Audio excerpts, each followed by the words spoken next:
Hire this is all about me. यहाँ पर आप मेरे बारे में जान सकते हैं, और मैं ऑलरेडी सोशल वर्क को पढ़ाता हूँ। जो लोग वीडियो को पहली बार देख रहे हैं वो यहाँ से देख सकते हैं। और this is the mobile number.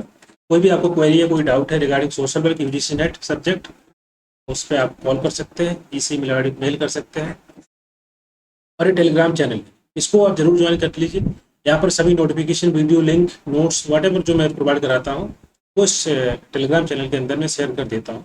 आप इस बारकोड को स्कैन कर लीजिए और आप इसको टेलीग्राम चैनल को ज्वाइन कर सकते हैं। Okay, and before begin this is the course, these are the courses.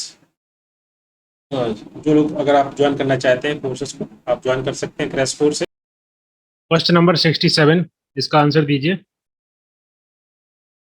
Answer इसका होगा बी। बी का मतलब 67 का आंसर कौन सा होगा? बी आ रहा है answer. B is answer means lockout. Lockout का मतलब क्या होता है? डी। ओके, कुछ लोगों का डी आंसर है।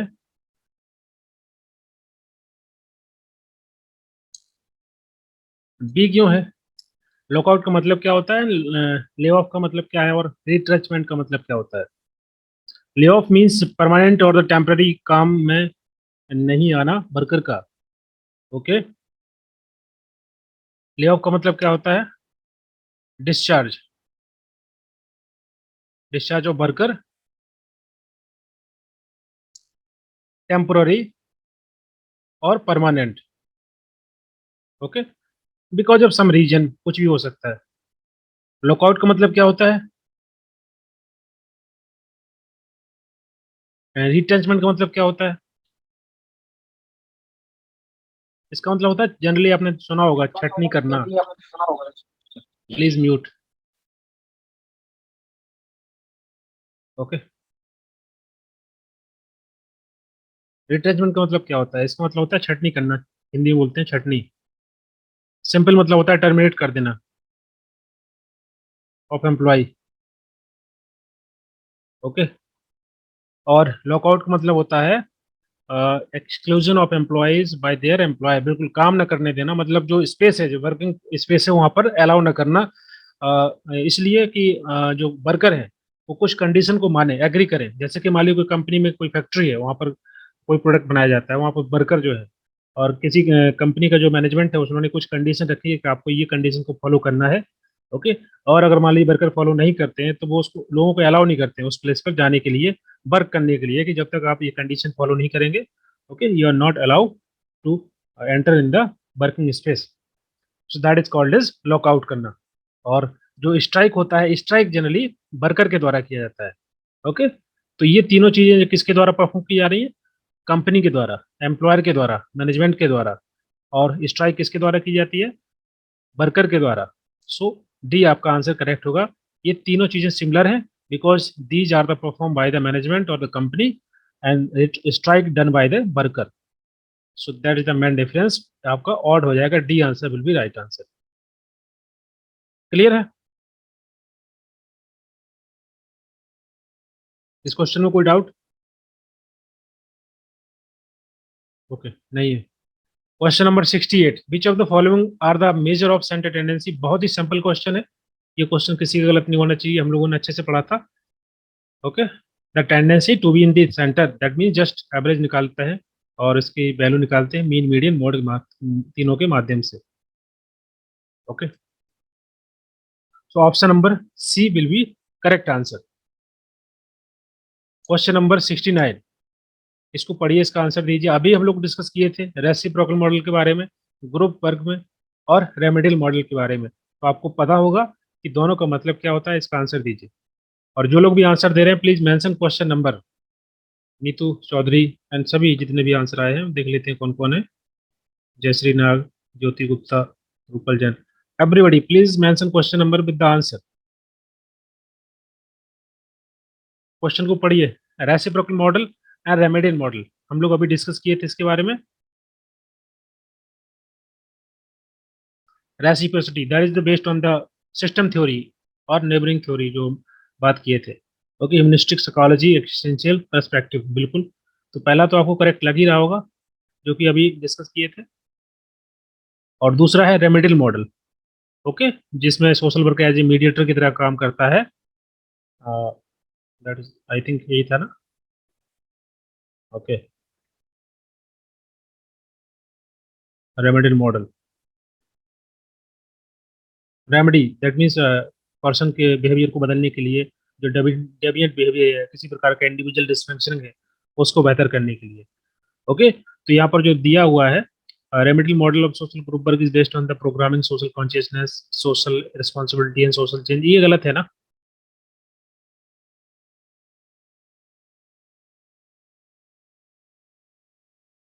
सोशल कॉन्शियसनेस, ये तो आपका सोशल गोल मॉडल है ना। फिर ये जो डेफिनेशन दिया है, based on the programme social consciousness social responsibility social change, ये सोशल गोल मॉडल हो जाएगा आपका। अभी डिस्कस किए थे थोड़ी देर पहले। That is based on the working on the principle of democracy या डेमोक्रेटिक तरीके से, राइट, वो आपका सोशल गोल मॉडल हो जाएगा। और ये आपका रेमेडियल मॉडल है जो यहाँ पर दिया है, तो ये गलत है स्टेटमेंट। क्लियर हो रहा है ना ये क्वेश्चन का आंसर। हाँ, तो ये जो डेफिनेशन दी गई है, that is the definition of the social goal model.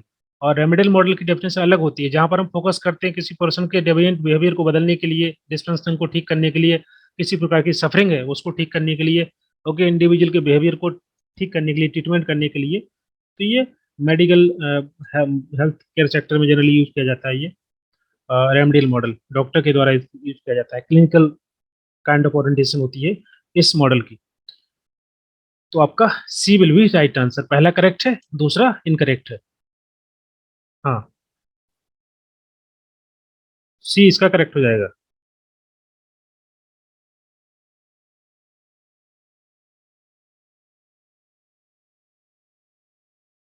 पहला तो सही है, उसमें तो आप रेसिप्रोकल मॉडल आपका इंडिविजुअल एंड सोसाइटी ये आपस में जुड़े होते हैं, ये सिस्टम मॉडल कहलाता है। ओके। हाँ, सी विल बी राइट आंसर। यहाँ तक क्लियर है।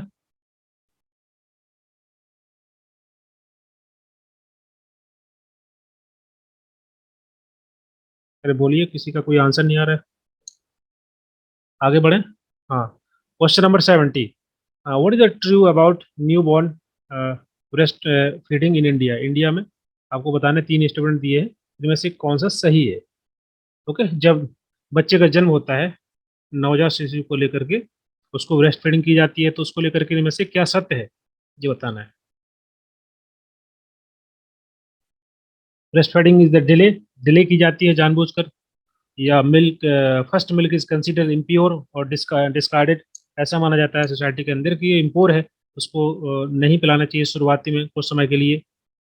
या फिर there is the inverse relationship between breast feeding within the 24 hour and neonatal mortality, इसका मतलब होता है नवजात शिशु की मृत्यु दर, उसको लेकर के इनके बीच में विपरीत संबंध है। इनवर्सली इसका मतलब होता है विपरीत संबंध। तो क्या सही है। ओके, इसको बेसिकली हमको समझना होगा अगर एक विलेज कॉन्सेप्ट में क्योंकि अगर अगर बात करें शहरों में, तो शहरों में बहुत सारा बदलाव आया है, लोगों को पता है क्या सही है क्या गलत है। शुरुआत जन्म के बाद बच्चे को जो है ब्रेस्ट फीडिंग करवाई जाती है फर्स्ट स्पेशली। लेकिन अगर हम बात करें उसको विलेज लेवल पर, और जहाँ पर लोग ज़्यादा जागरूक नहीं है, तो कहीं ना कहीं तीनों के तीन स्टेटमेंट आपके करेक्ट हो जाएंगे। ओके, ठीक है। इनवर्स रिलेशन का मतलब होता है विपरीत संबंध। शुरुआत के जो 24 घंटे होते हैं उसके भीतर बच्चे को स्तनपान कराना, और नवजात शिशु की मृत्यु दर, जो नियोनेटल मोर्टेलिटी का मतलब होता है मृत्यु। ओके, तो C will be right answer. Sir C and A तो कंट्राडिक्टरी नहीं है ना, ब्रेस्ट फीडिंग डिले, डिले की जाती है जानबूझ करके, है ना, ऐसा माना जाता है, उसको लेकर के वो दिया है।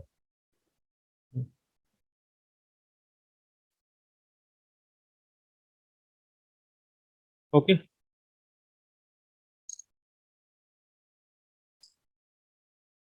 Question number 71। यहाँ पर स्पेस दिया है, आपको बताना है mean median mode index number क्या आएगा। स्पेशलाइज एवरेज, एवरेज है, एवरेज सभी होते हैं, design to measure the change in the group of a related variable over the period of time, मतलब एक टी1 समय और टी2 समय के बीच में जो एवरेज है उसको मापने के लिए किसका यूज हम करते हैं। कि जो बदलाव आया है, जो चेंज आया है, उसको हम कैसे रिप्रेजेंट करेंगे, किसके माध्यम से मेजर करेंगे नेट चेंज को। जो रिलेटिव चेंज होता है, जैसे T1 है T2 है, तो इनके बीच का चेंज देखेंगे वो रिलेटिव चेंज कहलाता है। ओके, और उस चीज को मेजर करना है, तो कौन सा इसमें से किसके माध्यम से हम मेजर करेंगे? Mean, median, mode. जी, मीन के माध्यम से। मीन से कैसे करेंगे? Index number. कुछ लोगों का आंसर इंडेक्स नंबर आया हुआ है। Okay, index number I think correct है। ओके, इंडेक्स नंबर का बेसिकली इसके लिए हम यूज करते हैं रिलेटिव चेंज को मेजर करने के लिए कि कितना बदलाव हुआ है। ओके, जैसे फॉर एग्जांपल 2020 है अभी, 2022 और 2024 में किसी चीज को लेकर के हम देख सकते हैं, कोई भी वेरिएबल देख सकते हैं कि उनमें कितना चेंज हुआ है, कितना बदलाव हुआ है सर। यहाँ पर हम बात करें रिलेटिव चेंज की, हम चेंज मेजर करना चाहते हैं, हम एवरेज तो निकालते ही हैं उससे, मुझे पता है। ओके, तो इंडेक्स नंबर बेसिकली बनाया गया है इसी के लिए कि जो नेट चेंज हो रहा है, रिलेटिव चेंज हो रहा है वेरिएबल्स के बीच में, उसके उसको देखने के लिए हम इंडेक्स नंबर का यूज करते हैं। जैसे फॉर एग्जांपल 2022, 2024। ओके, मान लीजिए अभी किसी चीज का, किसी प्रोडक्ट का प्राइस इसे चेंज होता है ओवर पीरियड। ओके, किसी प्रोडक्ट का प्राइस मान लीजिए 10 रुपये है, और बाद में 15 हो जाता है, तो जो गैप है 5 का है। ओके, 5 मतलब यहाँ पर बदलाव हुआ है, तो किस पे हुआ? 10 पे हुआ, तो इसका मतलब क्या? 50% चेंज हुआ है, राइट? तो वो इंडेक्स नंबर आपका कहलाएगा 150। ओके, ये आपका रिलेटिव नंबर शो करता है, या बोल सकते हैं जो नेट चेंज जो हो रहा है वेरिएबल्स के बीच में, उसको दिखाने के लिए इंडेक्स नंबर का हम यूज करते हैं। ओके, तो कितना परसेंटेज चेंज हुआ है प्राइस के over the period of time, पिछले मतलब 2 साल के बीच में 50% बदलाव हो रहा है, जितना भी हो रहा है उस चीज को दिखाते हैं इंडेक्स नंबर से। और मीन से हम मेजर करते हैं average. Question number 72, which among the following is the foundation of attitudes? आपको बताना, emotions, dream, behaviour, cognition. Attitude कैसे बनता है, उसकी फाउंडेशन क्या है? इमोशंस है, बिहेवियर है, कॉग्निशन है। 72 का डी, ए बी डी। देखिए, ड्रीम तो नहीं होगा ऑफ कोर्स, राइट? अब ड्रीम तो सबको आते हैं, और कई लोगों को तो बहुत अच्छे ड्रीम आते हैं, राइट? तो उससे आपका एटीट्यूड थोड़ी डेवलप होगा। ओके, एटीट्यूड आपका जो है इमोशन से, कैसे पर्सन के इमोशंस है, कैसे बिहेवियर है, कैसा उसका कंडक्ट है, कैसे। कॉग्निशन का मतलब होता है कि दिमाग के रूप से वो किस प्रकार से वर्क करता है, फंक्शन करता है, तो ए सी डी। ओके, मानसिक संतुलन कैसा है, तो A B D, A B D will be right answer. A, sorry sorry sorry, A, C और D. Okay, D will be right answer. मेरा तरफ नेटवर्क इशू हो रहा है, इसका रिकॉर्डिंग मिलेगा? रिकॉर्डिंग नहीं हुआ क्या इसका? 1 सेकंड। हो रहा है, ठीक है। ओके, रिकॉर्डिंग हो रहा है, मैं अपलोड कर दूंगा। ओके, और आप लोग बता दीजिए, करिए मान लीजिए रिकॉर्ड नहीं होगा ना, तो कुछ लोग स्टूडेंट देख नहीं पाएंगे। हाँ, हो रहा है, तो D will be right answer.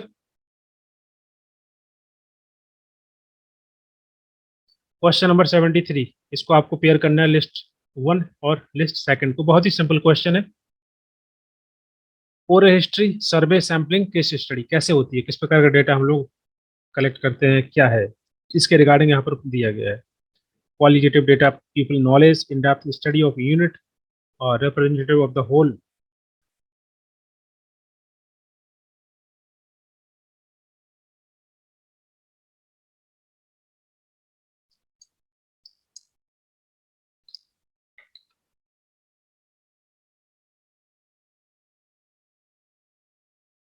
73 का बी। बी मतलब आपका बी कैसे होगा, देखो,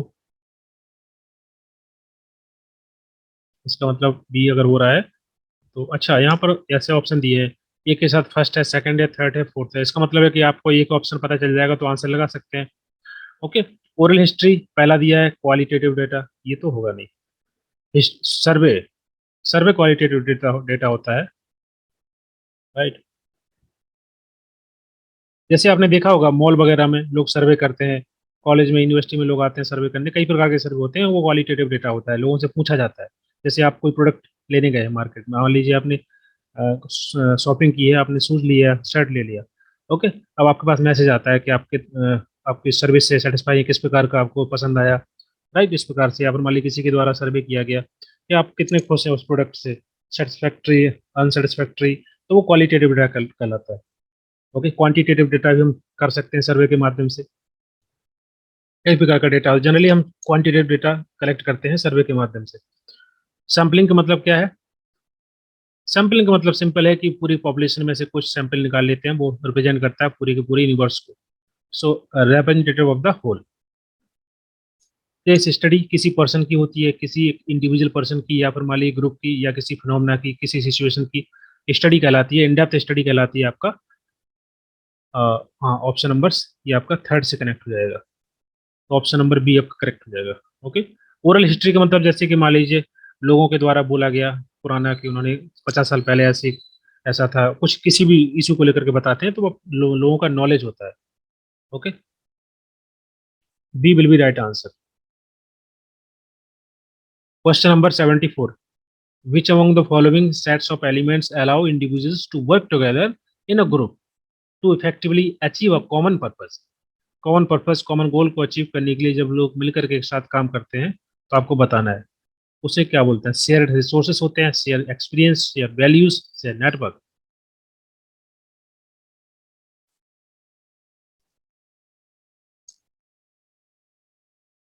बोलिए। 74 का आंसर दीजिए। 74 का, 74 का डी है, बी है। बी का मतलब बी और सी से नेटवर्क हो रहा है। ओके,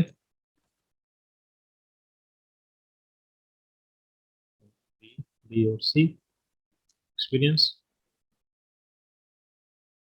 74 का बी हो रहा है। बी का मतलब बी और सी शेयर एक्सपीरियंस।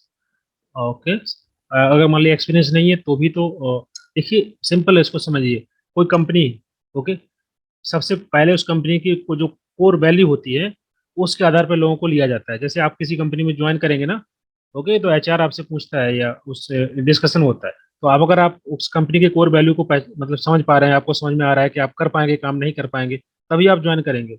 ओके, मान लीजिए आपको इंटरेस्ट नहीं है उस जो कंपनी कोई काम करती है, कोई प्रोडक्ट बनाती है, तो आप ज्वाइन वैसे भी नहीं करेंगे। तो कंपनी के प्रिंसिपल्स होते हैं, ओके, उनका विजन होता है, उनका मिशन होता है, जो वैल्यूज होती है उस पर पहले फोकस किया जाता है। बाकी की बात ठीक है, शेयर नेटवर्क होना चाहिए, एक्सपीरियंस होना चाहिए, रिसोर्सेज होना चाहिए, that is the secondary part. The first thing that is the share value.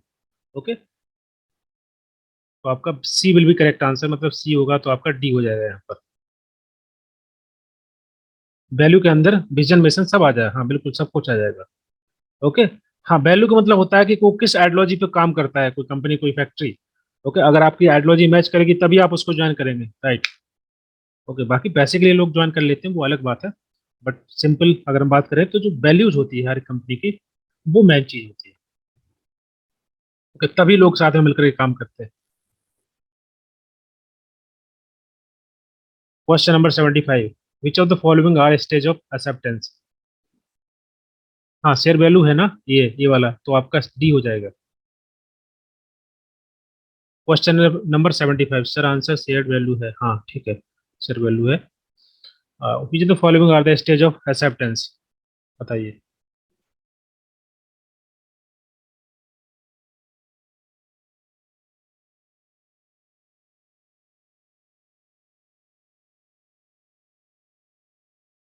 C, C means ABC.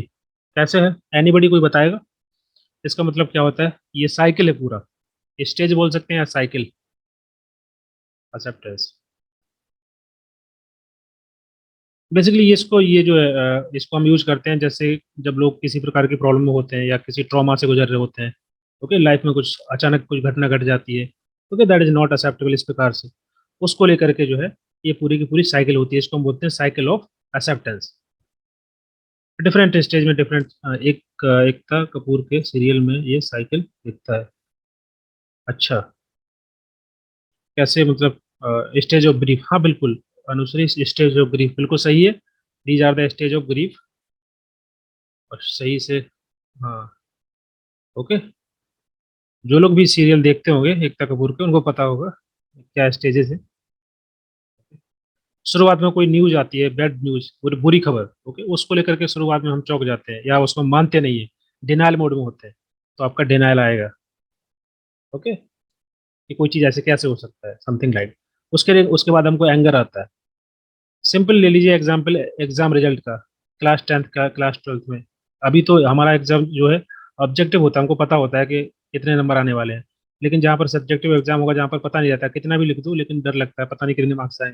और मान लीजिए मार्क्स कम आए, तो फर्स्ट फर्स्ट जो रिएक्शन होगा that is the denial, then anger, उसके रिगार्डिंग गुस्सा आता है उसको लेकर के, राइट। अग्रेशन होगा, या फिर तो आप डिप्रेशन होगा किसी प्रकार से। ओके। इसके बाद क्या आएगा आपका, लास्ट में आप मान लेंगे बार्गनिंग। बार्गनिंग स्टेज कहलाती है जहां पर आपको एक एग्रीमेंट हो जाता है कि चलो ठीक है, this is something happen and we have to agree on that. इसके बाद आएगा acceptance, that we have to accept that. जैसे बोलते हैं ना कि जो हुआ अच्छे के लिए हुआ, राइट। कोई घटना घट जाती है, बुरी घटना घट जाती है, तो कुछ समय बाद हम लोग यही बोलते हैं या हम खुद बोलते हैं कि चलो जो हुआ अच्छे के लिए हुआ है, तो उसको लेकर के दैट इज एक्सेप्टेंस स्टेज। तो इसी प्रकार से पूरी साइकिल चलती है। फिर हम दोबारा नॉर्मल स्टेज में आ जाते हैं। फिर कोई ऐसी अचानक से घटना घट जाती है, कोई बैड न्यूज होती है। क्या लिखा है, denial, anger, bargaining, depression, acceptance. Okay. Heroine lost hero, they go on the denial mode, the anger, then bargaining stage में रीमैरी देयर ब्रदर लो। हाँ बिल्कुल, अच्छा एग्जाम्पल दिया आपने। हाँ। ओके, तो ऐसे एग्जाम्पल दिमाग में लगनी चाहिए, आपको आनी चाहिए।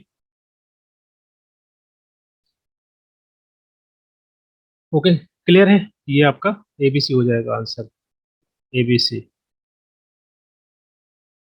Question number 76, these are the model. देखिए क्वेश्चन दोबारा आ गया। ये तीन क्वेश्चन जो है इस पेपर के अंदर मॉडल पर आधारित है। देखिए, ओके, दो ऑलरेडी हम कर चुके हैं डिस्कस, और एक तीसरा है। लगता है आप लोग ये जो सीरियल बहुत देखते हैं टीवी पे हैं।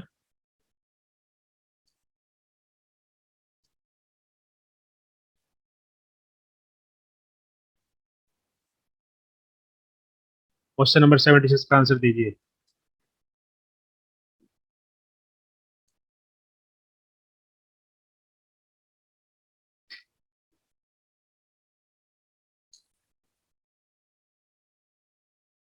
अभी थोड़ी देर पहले डिस्कस किए थे इसके बारे में।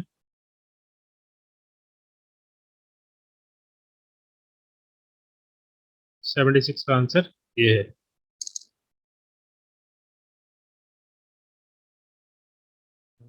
हाँ करेक्ट है।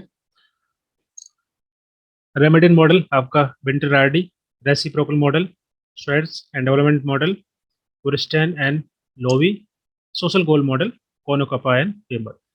काफी अजीब टाइप के नाम होते हैं इन लोगों के। ओके, तो पहला आंसर आपका करेक्ट हो जाएगा। यहाँ तक क्लियर है। Next question, social goal to truth में था। सोशल गोल ट्रुथ में था, और साथ में दूसरा नाम भी था ना उसका।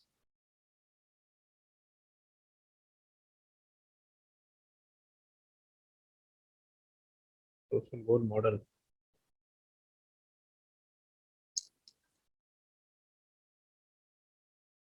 रुथमैन and Papell. Papell and Rothman था ना। हाँ, यही तो दोनों लोग। ओके, तो ये कहाँ से आ गया अचानक से ना, गसेला कौन का। अच्छा, इनके द्वारा भी इसमें कुछ कंट्रीब्यूशन किया हो गया होगा, इसी वजह से नाम है।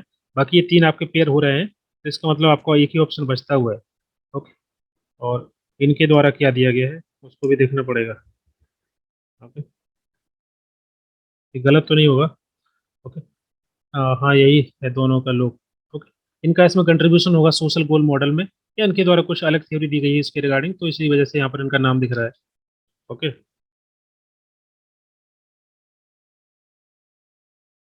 रुथमैन एक साथ दिए थे तीन मॉडल, सिंगल में यही दिए हैं। अच्छा। Okay.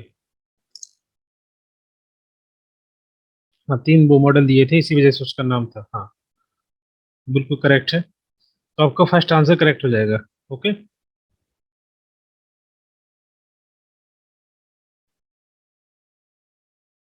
Next question, next question पे चलें इसके बाद। Question number 77, Tuckman has mentioned 5 stage of group development.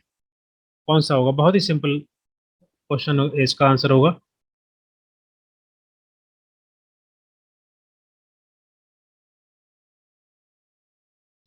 देखिए कभी कभी ना, जैसे कोई मॉडल है या कोई थ्योरी है, कोई अप्रोच है, तो उसमें बहुत सारे थिंकर का उसमें कंट्रीब्यूशन होता है। जैसे कि मान लीजिए किसी पर्सन के द्वारा उसको स्टार्ट कर दिया गया है, इस थ्योरी को दे दिया गया है। ओके, उसमें कुछ नया एडिशन कोई नया थिंकर कर सकता है। ओके, उसमें नए अप्रोच में कुछ नया थिंकर एडिशन कर सकता है। ओके, तो हमको सब देखना पड़ता है कि कौन सा किसका क्या आंसर हो सकता है। Question number 77। ADBE। ADBE, इसका मतलब क्या है? ये आएगा पहले फॉर्मिंग। 77।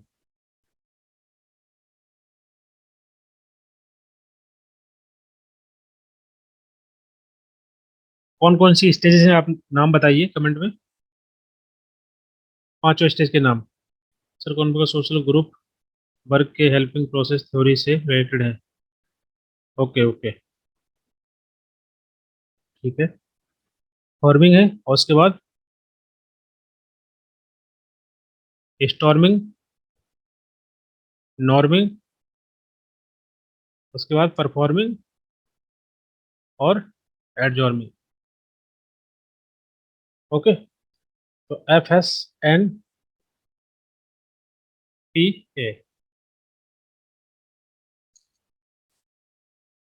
ओके, आपका कौन सा करेक्ट हो जाएगा? Option number first. ओके, ये तो इसमें स्टेज में है नहीं, तो फॉर्मिंग आपका आ जाएगा, और उसके बाद स्टॉर्मिंग, परफॉर्मिंग, जॉर्मिंग। हाँ, ये आपका करेक्ट हो जाएगा। Question number 78। In the case of Kesavananda Bharati versus union of India, the supreme court rule that. Supreme court के द्वारा क्या बोला गया था? The list given in the schedule 10 of constitution of India can't be change. इसमें बदला नहीं जा सकता। मतलब जो शेड्यूल 10 है ना, इसके अंदर अगर हम कुछ प्रोविजन डाल देते हैं, कुछ चीजें, तो उसमें बदलाव नहीं होगा। ये इस वर्डिक्ट में सुप्रीम कोर्ट ने बोला है। या article related to this fundamental right can't be change. Okay, जितने भी आर्टिकल हैं फंडामेंटल राइट के, वो बदल बदल नहीं सकते, चेंज नहीं हो सकता उसमें। और तीसरा यहाँ पर दिया है provision, the basic structure of constitution is inviolable and could not be amended by parliament. Parliament के द्वारा इसको बदला नहीं जा सकता है। इसका आंसर दिया है ना, ये भी DC। अच्छा ओके, तो क्या करेक्ट है इसमें? इस केस के बारे में आप लोग पढ़ लेना डिटेल में, क्योंकि थोड़ा सा हम लोग एक्सप्लेन करेंगे, समय लग जाएगा। देखिए बेसिक स्ट्रक्चर मतलब होता है कि जो बेसिक चीजें होती है, जैसे कि डेमोक्रेसी है, सोवरेनिटी है, ओके, फेडरलिज्म है, तो इन चीजों में बदलाव नहीं कर सकते पार्लियामेंट। ओके, पार्लियामेंट के पास पावर होता है कि वो कोई भी बदलाव कर सकते हैं, लेकिन जो बेसिक स्ट्रक्चर है हमारे संविधान का, उसमें बदलाव नहीं किया जा सकता। ये चीज बोली गई थी, ओके, सुप्रीम कोर्ट के द्वारा। और ये शेड्यूल 10 नहीं है, 9 है। 9 शेड्यूल के अंदर जो भी प्रोविजंस होते हैं या कुछ डाल दिया जाता है, तो उसमें कुछ बदलाव होना थोड़ा मुश्किल होता है। ऐसा नहीं, बदलाव हो सकता है, लेकिन वेरी डिफिकल्ट। उसमें छेड़खानी नहीं की जाती है। तो ये तो गलत हो गया आपका। बाकी बी है the article related to the fundamental right can't be change. Okay, जिनमें बदलाव नहीं हो सकता है, that is ruled by the supreme court. तो बी और सी आपके करेक्ट होंगे। ओके, डी आपका करेक्ट हो जाएगा। बेसिक सॉरी, बेसिक स्ट्रक्चर का मतलब होता है जो बेसिक चीजें होती हैं, जैसे सेकुलरिज्म है, डेमोक्रेसी है, फेडरलिज्म है, इन सब में बदलाव नहीं होगा, वो आपका कहलाता है। बाकी चीजों में बदलाव कर सकता है पार्लियामेंट।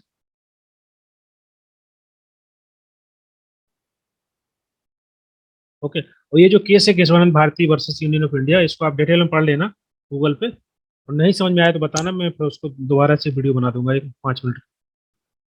हाँ, बेसिकली लैंड राइट को लेकर के था। ओके, जो लैंड रिफॉर्म हुए थे हर इंडिया के अंदर हर स्टेट में, तो केरला गवर्नमेंट के द्वारा भी लैंड रिफॉर्म किए गए, और जो केशवानंद भारती थे, इनका एक मठ था। ओके, तो उनकी जमीन उसमें चली गई थी, तो उसको लेकर के इन्होंने जो है अपील की सुप्रीम कोर्ट में, उसको लेकर के केस चला था। ओके, बना दीजिएगा। हाँ अपन, ठीक है। आश्रम लैंड, हाँ आश्रम लैंड थी उनकी, जो मठ था, उसका जमीन चला गया था, तो फिर उसके अगेंस्ट में इन्होंने केस किया था। काफी इंटरेस्टिंग केस है, अगर उसको पढ़ेंगे तो काफी इसमें जो है पढ़ने में मजा आएगा आपको। वीडियो बना देंगे अलग से एक पूरा डिटेल में। ओके, तो आपका डी करेक्ट हो जाएगा।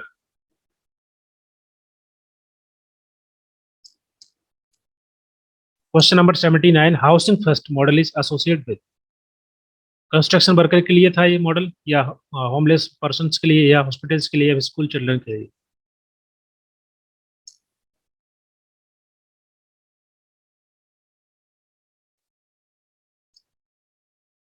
79।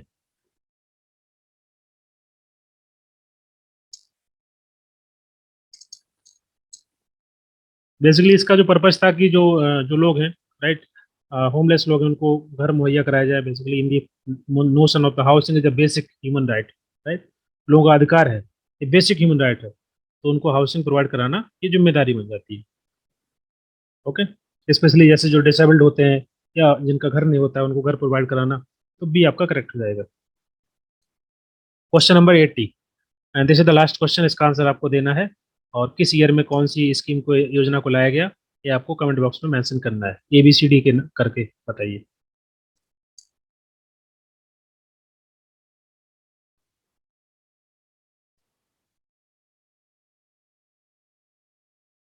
क्वेश्चन नंबर 80 का आंसर दीजिए।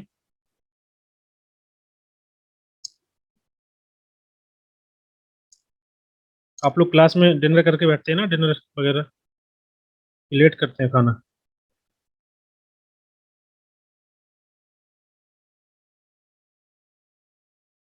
पता चला क्लास लेते लेते नींद आ गई है। क्वेश्चन नंबर 80 का आंसर दीजिए।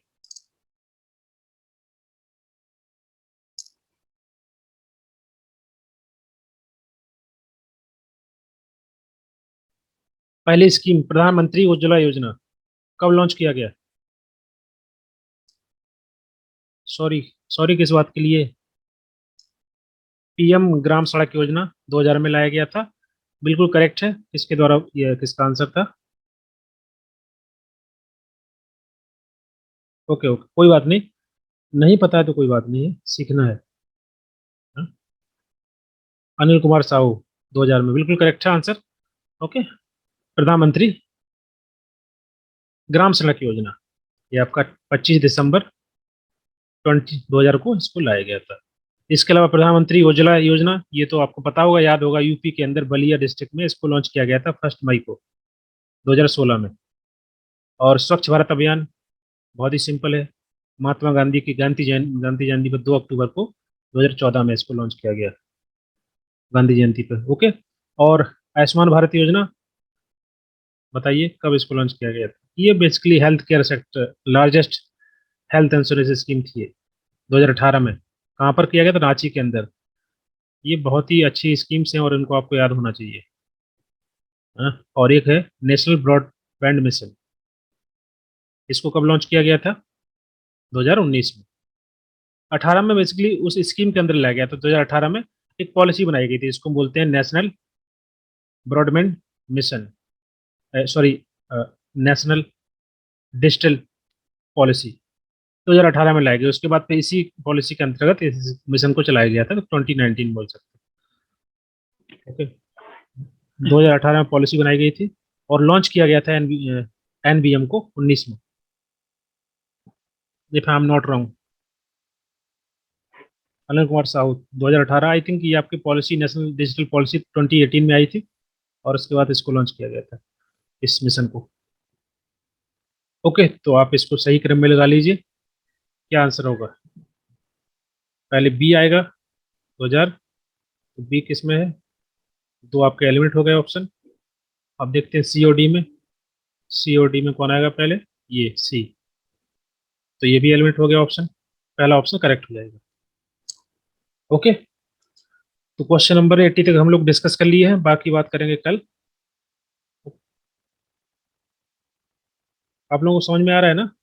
हम लोग डिस्कस कर रहे हैं, थोड़ा स्लो डिस्कस कर रहे हैं, क्योंकि अब थ्योरी बची है 2 यूनिट की, बाकी क्वेश्चन ही सॉल्व करना है, तो आराम से करेंगे, समझ समझ के, है ना?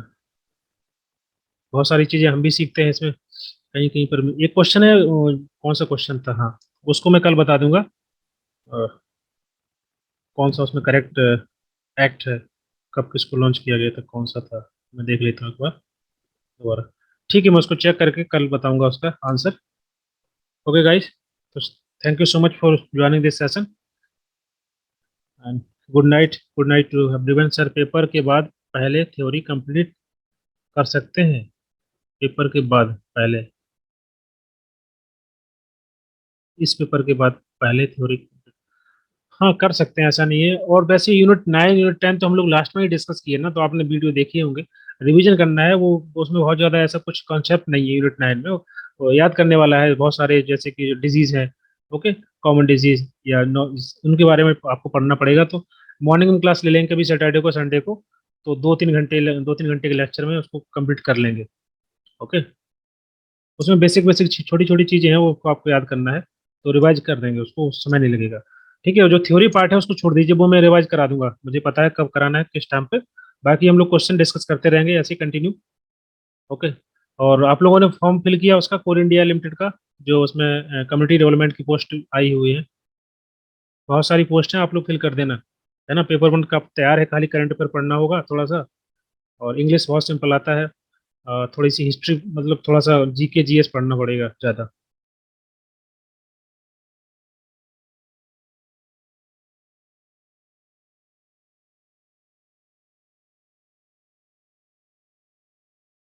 मेरा आवाज़ आ रहा है क्या? आप लोगों ने फॉर्म फिल किया उसका? CD can apply. Okay okay. नहीं, उसमें सीडी के अलावा जिनका आरडी रूरल डेवलपमेंट है या ट्राइबल डेवलपमेंट है, वो लोग भी अप्लाई कर सकते हैं, या फिर सोशल वर्क के साथ स्पेशलाइजेशन है किसी पर्टिकुलर फील्ड में, तो वो भी अप्लाई कर सकते हैं।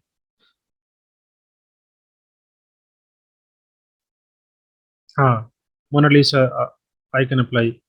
मेडिकल एंड सेक्रेटरी का सही आई थिंक नहीं है उसमें। ओके, मेडिकल एंड सेक्रेटरी नहीं है आई थिंक। मैं उसका ये जो है वो नोटिफिकेशन में शेयर कर दूंगा ग्रुप के अंदर, पढ़ लेना। ओके, सीडी के अंदर I think medical and secretary नहीं होगा।